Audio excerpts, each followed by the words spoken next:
अस्सलाम वालेकुम। मैं फ़ज़ल करीम एक बार फिर से आपके नए चैनल WMT5G में खैर मक़दम करता हूँ और एक नया लेसन जिसका नाम इब्राहिम सिक्का है, वो अफ़साना है।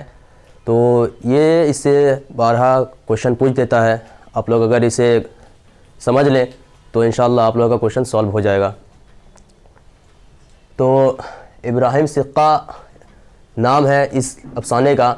तो उसके मुसन्निफ़ का नाम है सलाम बिन रज़्ज़ाक़, जिसकी पैदाइश 15 नवंबर 1941 को हुई थी। इन्होंने बहुत सारी किताबें भी लिखी हैं, जैसे नंगे दोपहर का सिपाही और जो है शकिस्ता बुतों के दरमियान, बहुत सारे लिखे हैं। तो चंद नाम मैंने आपको बता दिए। और जो है इससे जो सलाम बिन रज़्ज़ाक़ को शाइस्ता एकेडमी से भी नवाजा गया था। तो सलाम बिन रज़्ज़ाक़ के 25 साल पहले की कहानी मैं बताता हूँ। जब वो धूरन गांव में गए तो वहाँ 25 साल पहले वो एक टीचर की हैसियत से थे। 25 साल बाद एक इंस्पेक्टर की हैसियत से शबकदुस हुए, मतलब बहाल हुए।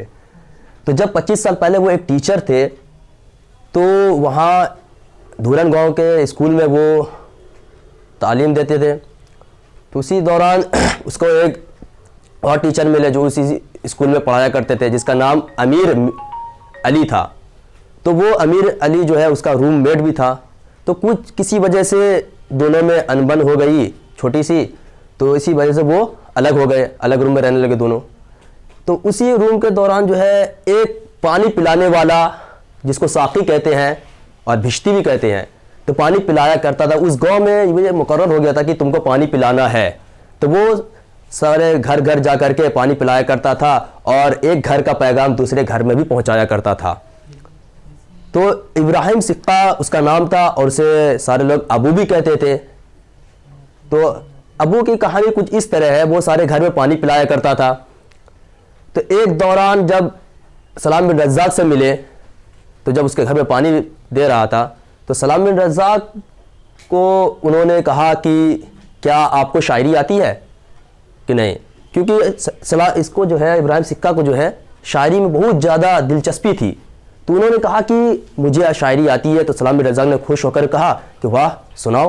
तो अगले दिन वो अपनी जो नोट्स रहता शायरी की, तो वो लेकर के आया सलाम बिन रज़्ज़ाक़ के पास। तो सलाम बिन रज़्ज़ाक़ को वो नोट्स दिया। तो सलाम बिन रज़्ज़ाक़ को वो नोट्स उतना समझ में आ नहीं रहा था, तो उन्होंने वापस कर दिया, रखो अपने पास, तो कुछ सुनाओ तुम्हें। तो कुछ जो शायरी सुनाया तो सलाम बिन रज़्ज़ाक़ को समझ में आया नहीं, लेकिन कुछ अल्फाज से जो उसे समझ में आया कि इसके अंदर शायरी का शौक़ है और वो जज्बा कुछ और ही कह रहा था। तो सलाम बिन रज़्ज़ाक़ ने उसे उसकी जज्बातों को देखते हुए उसे कह दिया ठीक है तुम जाओ, फिर अगले दिन आना। फिर जब अगले दिन जब ये आया ये इब्राहिम सिक्का जब आया, तो वो एक पैगाम लेकर के आया कि गांव के एक दबंग आदमी बेदार खां देशमुख के घर में आपकी दावत है। तो जब उस गांव में ये रिवाज चलता था कि जब आप किसी को ट्यूशन पढ़ाना रहता है तो उस गांव में उस टीचर की दावत किया करते थे।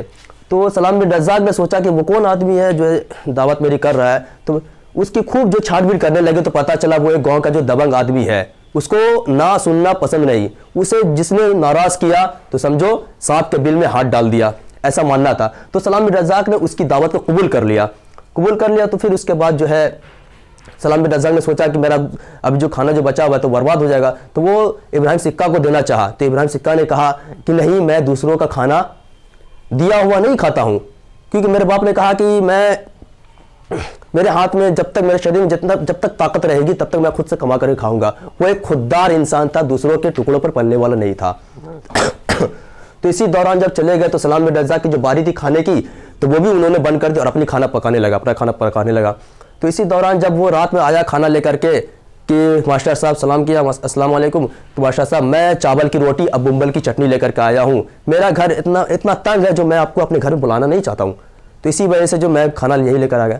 तो मास्टर साहब ने कहा कि सलाम बिन रज़्ज़ाक़ ने कहा कि मैंने तो खाना पका लिया है, तो आओ तुम्हारा भी खाना खाता हूँ, मैं अपना भी खाता हूँ, तुम भी साथ मिलकर खा लो। तो इसी दौरान खाते रहे। तो खाते खाते जो है इब्राहिम सिक्का ने कह दिया कि मास्टर साहब आपकी शादी हो गई है। कहा कि नहीं अभी तो हुई नहीं, मेरी मंगनी हो चुकी है। तो सलाम बिन रज़्ज़ाक़ ने पूछा कि क्या तुम्हारी हो गई है। फरमाया कि नहीं मेरी शादी तो नहीं हुई है, मैं तो चौथी फेल हूँ, चौथी तक पढ़ा हूँ वो भी फेल हो गया। तो इसी दौरान ने कहा कि मुझे कौन अपनी लड़की देगा, जो एक भिश्ती है, घर घर जाकर पानी पिलाता है। तो इसी वजह से जो है सलाम बिन रज़ाक ने कुछ ऐसे पूछते रहे, तो इनको जो है ये उठकर चला गया, इब्राहिम सिक्का उठ करके चला गया। सलाम बिन रज़ाक सोच में पड़ गए क्या हो गया, ये बुरा लग गया, क्या लग गया। तो लेकिन शादी के बाद तो इब्राहिम सिक्का नहीं छेड़ा था। तो इसी दौरान जब अगले दिन जब पता चला कि बेदार खां दिनेश मुख के घर में कोई चोर घुस गया है, तो पता चला चोर घुस गया, तो किसी ने उतना, सलाम बिन रज़ाक ने उतना जो है इसको छानबीन नहीं किया, छोड़ दिया। तो सोचा कि इब्राहिम सिक्का से इसकी तफसील मालूम होगी, तो इस वजह से छोड़ दिया। फिर अगले दिन जब स्कूल गए सलाम बिन रज़ाक, तो बच्चों की तादाद बहुत कम थी। कम होने की वजह से पूछा कि इसका वजह क्या है आखिर, तो फरमाया कि बेदार खां देशमुख के घर में एक मैयत हो गई है, उसकी लड़की का इंतकाल हो गया है। तो लड़की का जब इंतकाल हो गया तो उस घर में भी यानी पुलिस वगैरह भी आए, आखिर क्यों इंतकाल हुआ। कुएं में कूद करके उन्होंने खुदकुशी कर ली, सुसाइड कर लिया। तो इस वजह से जो है पुलिस वगैरह भी आई। तो फिर जब मैयत को ले जाने लगे, ले जाने के बाद जो है कब्रिस्तान जब ले जाया गया, जनाजे की नमाज हुई, तो सलाम बिन रज़ाक कहीं कब्रिस्तान में ही टहल रहे थे। तो टहलते देखा कि एक कंबल ओढ़े हुआ इंसान लड़खड़ाता हुआ जनाजे के एकदम पीछे पीछे आ रहा है। तो फिर जब सलाम बिन रज़ाक जब किसी तरफ चले गए टहलने के लिए, तो उसे जो है पेड़ की तरफ से एक आवाज़ आई, एक धीमी आवाज़ आई कि मास्टर साहब, इस तरह से बोला। तो वो जो है देखा कि कौन है, ये कंबल ओढ़े हुआ इंसान तो अबू लग रहा है। बोल कौन है, तो बोला कि अबू है, सलाम बिन इब्राहिम सिक्का। तो जब बताया कि इब्राहिम तुम यहाँ, बोला हाँ मास्टर साहब। उसे इतनी तेज़ बुखार थी, उस कंबल में भी उसका जो बदन जो है पूरा हीट हो रहा था। तो वो यानी कि एक टांग पर से दूसरे टांग पर अपना पोजीशन बदल रहा था। तो उसे यानी कि जब पता चला कि वो जब देशमुख के घर में चोर घुसा था, तो वो कोई और नहीं, वो इब्राहिम सिक्का था। क्योंकि इब्राहिम सिक्का और बेदार खां देशमुख की बहन दोनों आपस में मोहब्बत किया करते थे।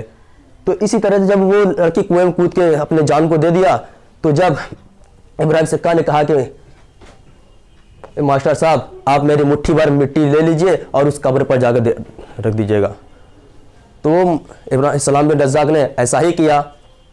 तो जब सारे लोग चले गए और जो है कब्र को दफन कर दिया, दफन करने के बाद जब अगले दिन फिर शोर हुआ कि कब्रिस्तान में एक अनजान लाश पड़ी हुई है। जब सारे लोग उधर गए तो सलाम बिन रज़ाक को जब मालूम हुआ तो वो भी दौड़ते हुए गए। तो जब भीड़ को हटाते हुए सलाम बिन रज़ाक ने देखा, तो देखा कि अबू जो है इब्राहिम सिक्का जो है अपनी दोनों बाहें फैला करके उस कब्र पर इंतकाल हो गया है। तो इंतकाल हो गया तो फिर उसका तो कोई था नहीं, तो उसे जो है सरकार की गाड़ी आई और उसे लेकर चली गई। तो सलाम बिन रज़ाक जो है तो ये कहानी जो है सलाम बिन रज़ाक के फ्लैशबैक में है। तो सलाम बिन रज़ाक टहलते जो है उसी कब्रिस्तान में जा पहुंचे थे। तो बस यही ये कहानी का खुलासा है।